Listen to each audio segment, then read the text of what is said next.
are a lot of reasons why you would want to get into the Xenoblade series. Maybe you're a Pokemon or Fire Emblem fan who wants to check out one of Nintendo's other big exclusive RPG franchises. Maybe you want something as long and well received as Persona 5 to play and pass the time while you're holding out hope for that Switch port. Maybe you're a Shulk main who wants to see where your preferred Smash character originated from. Maybe you've seen these sexy sword girls around here somewhere and want to know if there's any actual plot behind their, plots. Or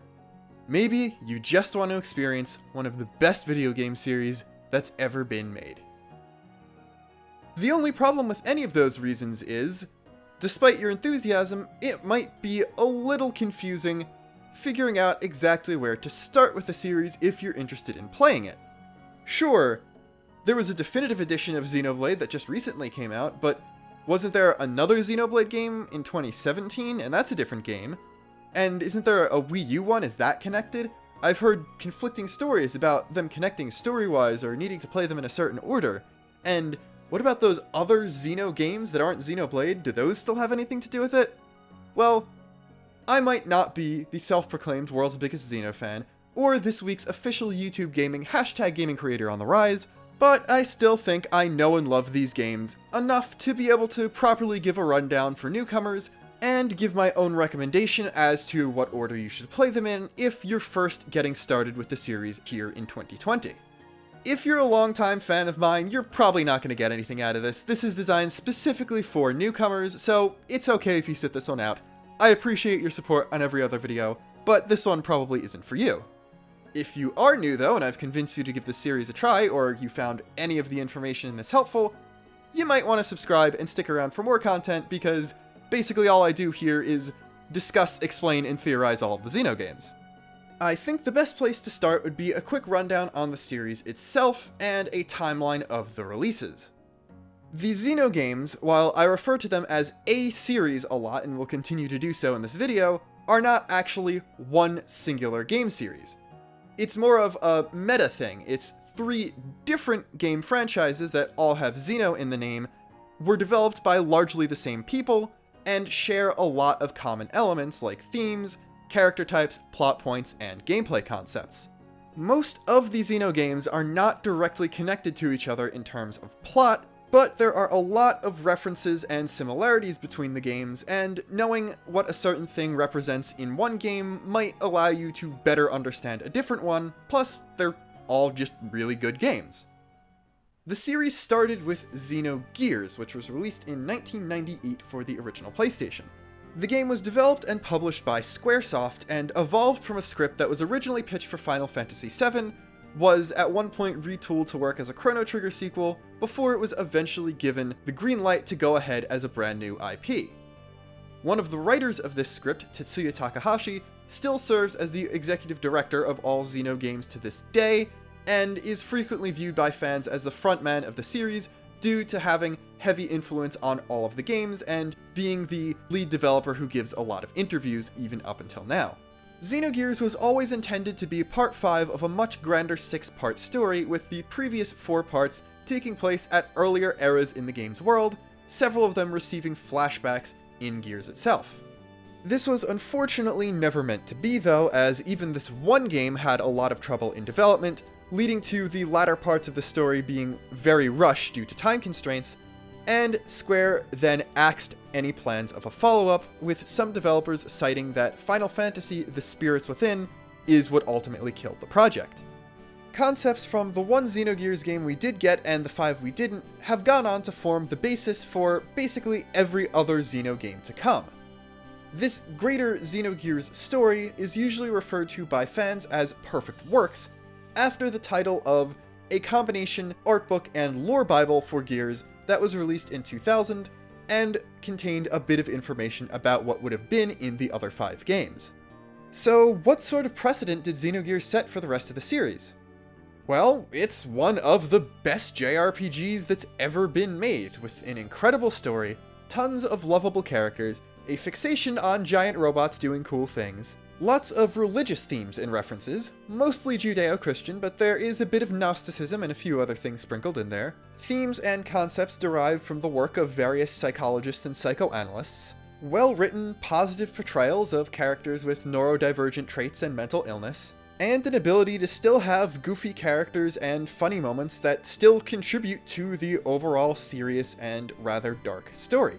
Oh, and also it's pretty fun to actually play, that's important too. Those are all pretty good things, but the other unfortunate precedent set is a tumultuous development that led to a lot of things being left on the cutting room floor and certain things being changed drastically from the original concept. There was also the one massive problem of Square not wanting to make another Xenogears game, so in that case, what are you supposed to do? Well, for Takahashi, the answer was evidently make my own game studio and do it myself, because he and a few other Squaresoft developers who were also frustrated with the focus on Final Fantasy founded Monolith Soft in 1999. This was done with the support of higher-ups at Namco, who then immediately acquired the new developer, and the first project that Monolith worked on was Xenosaga Episode 1, a brand new game series that reused a lot of concepts and ideas from Xenogears, and more specifically from the earlier parts of the Perfect Work story that had never been told yet. Like Gears, Saga was originally intended to be a 6-part series, but this was later cut down to 3 before Episode 1 had even come out, and even then, Episode 1 was only half of the original story of the first game, with a lot of that spilling over into Episode 2. Again, with a rocky development cycle, this new Monolith Soft RPG team, which included a lot of veterans from Xenogears, finally finished and released Xenosaga Episode 1 in 2002 for the PlayStation 2. Following Episode 1's release, Monolith restructured its teams a little bit, and a series of younger developers were given the helm for future Xenosaga projects, including Episode 2, which was also released for PS2 in 2004.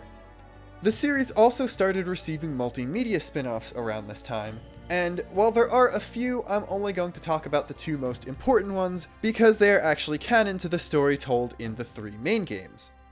Xenosaga Pied Piper is a cell phone game released in 2004, a little bit after Episode 2, and has a story that was made out of cut script content from that game. This is a prequel to the series, detailing the backstory of the character Ziggy, while also explaining and setting up certain characters and events that happen in Episode 3. Not a game, but also explaining things that happen in Episode 3, is Xenosaga A Missing Year, a series of web videos that were released in the lead-up to the 3rd main game's release. While Episode 2 picks up right after the ending of Episode 1, there's a 1-year time skip in between 2 and 3, and this series largely explains what's going on there, and what caused certain character relationships to change over that time period, which goes to explain the otherwise confusing beginning of the 3rd game. Unfortunately, both of these remained Japanese exclusive and are no longer available, but there are fan subs for the Missing Year videos both on YouTube and available for download, and the main story script of Pied Piper has been fan translated into English, so you can still get these story details without having to resort to wiki reading. Episode 3, which capped off the trilogy, released in 2006, again for PS2. Unfortunately for Monolith, the Xenosaga series kept doing worse and worse in sales with each subsequent release, which greatly affected the morale of the employees who worked on it.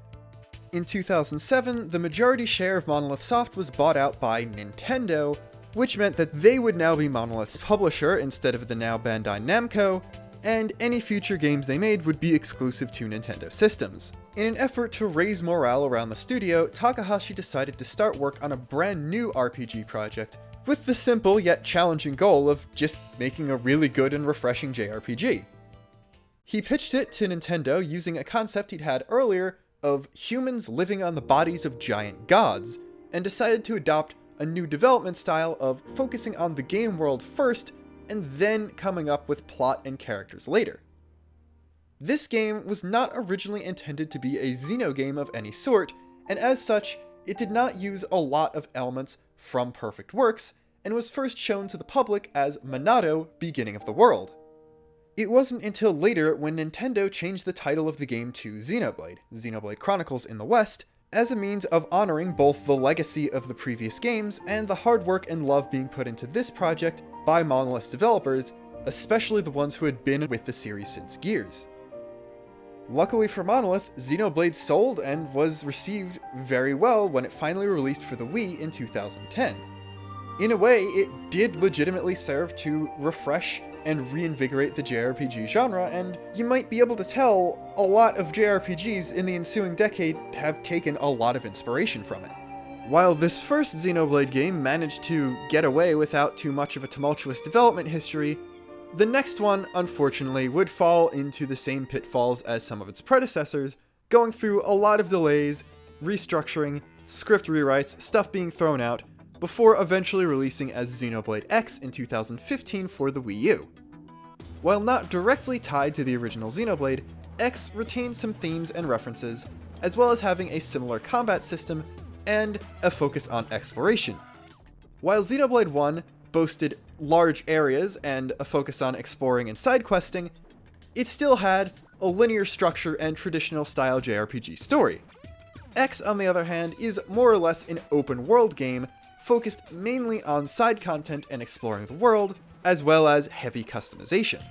Since X was developed from the start to have Xeno in the title, it made a lot more references to the previous games than the first Xenoblade did, including bringing back pilotable mechs as an element of the battle system, something present in Gears and Saga but not in Xenoblade 1. The same year, Xenoblade 1 received a port to the new Nintendo 3DS called Xenoblade Chronicles 3D. Rather confusingly, the third game in the Xenoblade series is called Xenoblade Chronicles 2, and this is because it acts more as a counterpart to the original game than X was.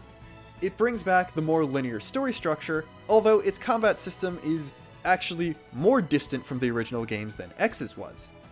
Xenoblade 2 released in 2017 for the Nintendo Switch. Now, while X did have some DLC in terms of 4 new party members that was included on disc in the international versions, Xenoblade 2's DLC is the first one to include actual brand new story content, because the final component of its season pass was a smaller prequel campaign called Torna the Golden Country, has a story that was based on cut content from the original game. The most recent Xeno game to date is Xenoblade Chronicles Definitive Edition, an updated re-release of the original Wii game for Switch, boasting improved graphics, a ton of quality of life improvements, some additional content, and its own mini-campaign. This one is called Xenoblade Chronicles Future Connected, and is a sequel to the main game, providing a bit of closure to the character of Melia, and according to the developers, hinting at things for the future of the series. It released in 2020, about a month ago as I'm recording this. In addition to the Xenoblade series, Monolith Soft has worked on a ton of other games for Namco and for Nintendo, including some work on the Zelda and Animal Crossing series, and some developers from Xenoblade being tapped to help out with Breath of the Wild's world, which unfortunately had the side effect of giving Xenoblade 2 its own tumultuous development cycle. So with that out of the way, I'm going to give you 2 different recommended play orders for the series, the first of which is going to get the majority of time because this is the one I would recommend going with if you're planning on starting out your Xeno journey right now in 2020. The other one is basically going to be, this is the route you should go with if you're not really sure you like real-time combat systems in your JRPGs. If you're more of an old school gamer who just hasn't checked out the Xeno series yet, this one is probably going to be for you because it focuses more heavily on the pre-Xenoblade, more turn-based games. So with all of this considered, where would I recommend you start playing Xeno games right now? It might seem a little weird after everything I said, but I would still say you should probably start with Xenoblade Chronicles Definitive Edition. This has the least references to other Xeno games in it, and as such, there isn't much that will be going over your head. Plus, it has the simplest battle system in the Xenoblade series, and DE has added an extremely generous easy mode that you can turn on and have a much smoother time with if you're having trouble getting used to it. After that, since you already own it, you might as well just play through Future Connected. It's shorter than 20 hours and is basically just a nice little capstone to the original game. Despite the name, it doesn't have any direct story connections to other Xenoblade games in it, and the references that are there would require you to play basically the entire rest of the series in order to understand them properly, so it's not really worth putting this one off until you're done with everything else, especially since it plays exactly like the base game of Xenoblade 1. After this, you already have the console for it, so you should play Xenoblade 2. Despite the 2 in the name, it is not a direct sequel to the original game. Future Connected is the only thing that does that right now. It is, however, a companion piece to the original game, and even the developers will refer to the two of them as two sides of the same coin. You could easily play 2 before 1 and get mostly the same effect, but I feel like there are a few things in 2 that mean a lot more if you already have knowledge from 1 going into them, so because of that I would still recommend playing 1 first. It's just a lot easier to do it now that it's on the Switch, while prior to Definitive Edition's release I would probably say just go for 2. Torna the Golden Country is a bit of an interesting case. While Future Connected has basically the exact same battle system as the main game of Xenoblade 1, Torna's has been changed up a lot more from how it is in the main game of Xenoblade 2. While it is a prequel, it does not go out of its way to explain the world or how certain things work to players, and takes a few things for granted that are used as plot twists up through the mid-game of the main game. As such, I would recommend waiting until you're done with Xenoblade 2 in order to play Torna. However, it is also possible to switch from Xenoblade 2 to Torna the Golden Country after finishing Chapter 7 of the story of the main game, and then going back for the rest of Xenoblade 2's story, because that's where these flashbacks were originally supposed to go before they were taken out of the original plot, and at that point, everything in Torna that could be a spoiler for 2 has already been revealed. Xenoblade X is the only game in the series that kind of can go anywhere, although because its battle system is more or less a more complicated version of the one from Xenoblade 1, I'd recommend at least playing that first. X doesn't have so many Gears and Saga references where not playing them first would be a hindrance, but it also doesn't have any direct story ties to any other game in the series, so you really can put it anywhere. Honestly, as much as I love X to the point of having already made a massive video shilling just it, if you're planning on playing all of the games legitimately and don't already own a Wii U, you should probably save this one for last, just because no matter how good it is, you should really wait and see how much you love the Xeno series before you consider buying a console just for one game, and who knows, by the time you get there, they might have announced a Switch port. So overall, in my play order, X can kind of go wherever you feel like putting it as long as it's after Xenoblade 1.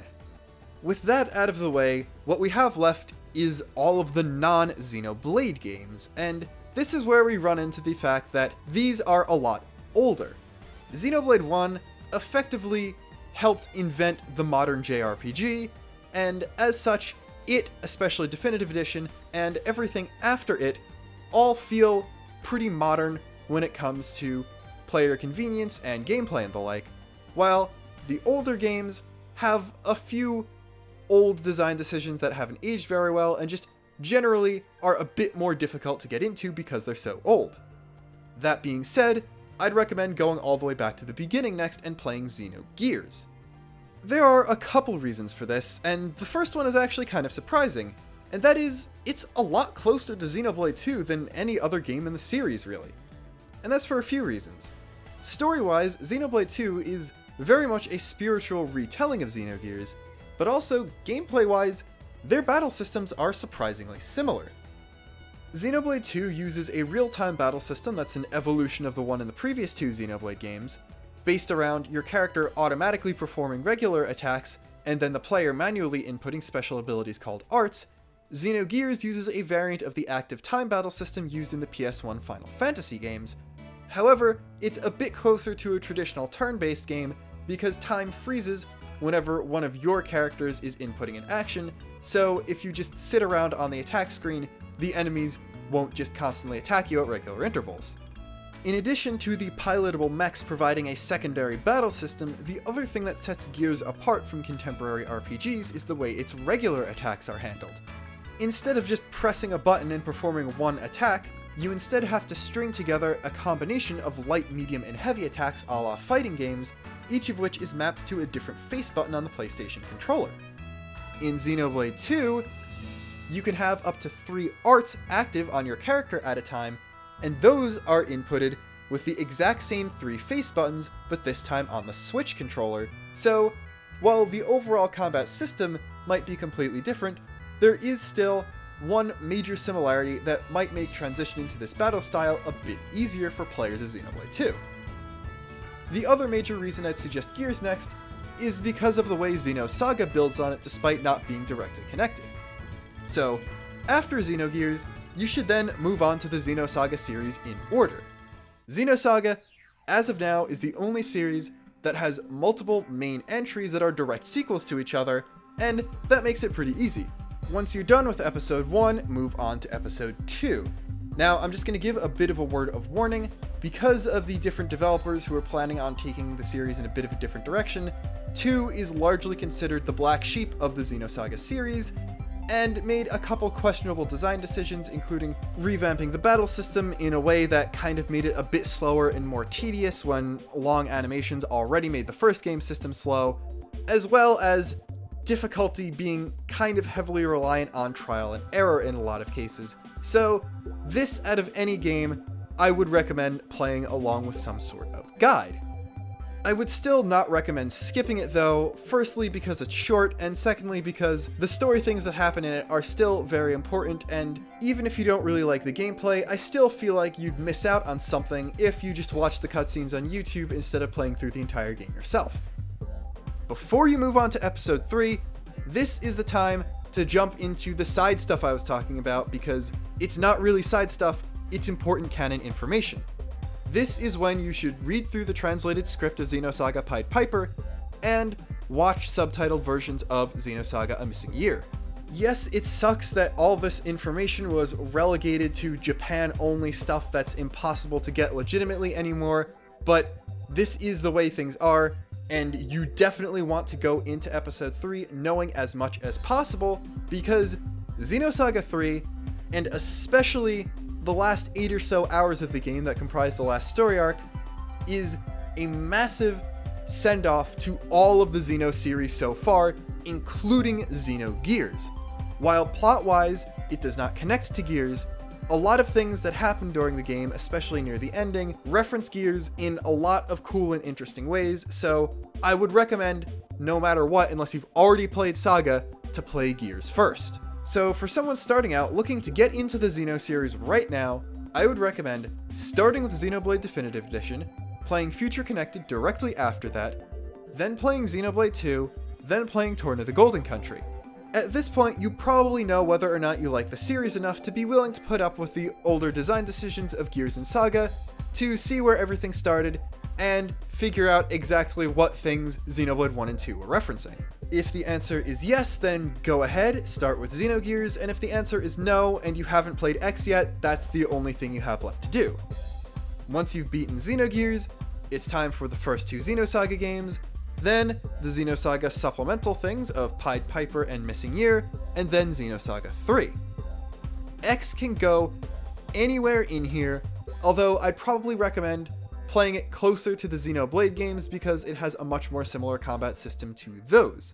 Even if you played some combination of 1 and 2 and didn't like them, I would still recommend at least giving X a try, because it's structured so completely differently from any other game in the series, and it might just click with you in a way the other games didn't. It's very common to see 1 or 2 fans who don't like X, and X fans who just don't like 1 or 2, because the way they are is so wildly different that personal preference makes you only like linear Xenoblade or only like open world Xenoblade and not both of them. That being said, I love all the games in this series, so if you find one thing you like out of all of these, you should still subscribe. Now, the second play order is again designed for people who might not be able to handle more real-time, fast-paced games like the Xenoblade series and especially X and 2, or just don't find that type of game appealing and would rather older style games. This is actually a lot easier. I already said that you should definitely play Xenogears before Xenosaga 3, so really all you need to do is take the back half of the previous play order and put that first. So Xenogears, Xenosaga 1, Xenosaga 2, Pied Piper / Missing Year, and Xenosaga 3. After this, if you really want more Xeno content and to see how the Perfect Work story has been reimagined again in recent years, then sure, go ahead and try Xenoblade. I would still recommend starting with 1 or 2 here, mostly because if the gameplay style is what's turning you off, 1 and 2 have really generous easy modes that will either ease you into it and let you learn, or kind of make combat a non-issue if you're bad at it or physically incapable of performing quick enough actions. If you're coming off Gears and Saga and just want more Xeno goodness, I'd honestly recommend Xenoblade 2 first, because again, while 1 does have some Xeno-y references and themes, 2 is the one that was directly intended to be a Xeno game from the beginning, and the one that is basically a spiritual retelling of Gears, so you might get a lot more out of 2 than you would 1. In this case, my preferring older games play order would probably look more like Xenogears, Xenosaga 1, Xenosaga 2, Pied Piper / Missing Year, Xenosaga 3, Xenoblade 2, Torn of the Golden Country, Xenoblade 1, Future Connected, and then X last, mostly because I would still recommend playing 1 before it, even if 1 has less references to previous games than X does. Of course, these are just my opinions and recommendations as someone who likes every game in the series and wants to make more Xeno fans and get as many people playing all of these games as possible, but if you have a friend who better knows your personality and gaming tastes and is also a Xeno fan, I would absolutely defer to what they have to say and their suggestions in what would be best for you. But if you're kind of on your own looking to get into one of the greatest RPG series of all time, I think this would be a pretty decent place to start. If I helped make you a new Xeno fan with this video, then why not subscribe and hang out? Even if you only played 1 game, if you liked it, I'm probably going to talk about it at some point, be it a theory about something that wasn't explained, an analysis of something that was explained, explaining something that was explained but is a bit complicated, or just sharing other little things I like about these games. So, I hope to see you around in the future, and as always, until next time, this is Luxin, signing off.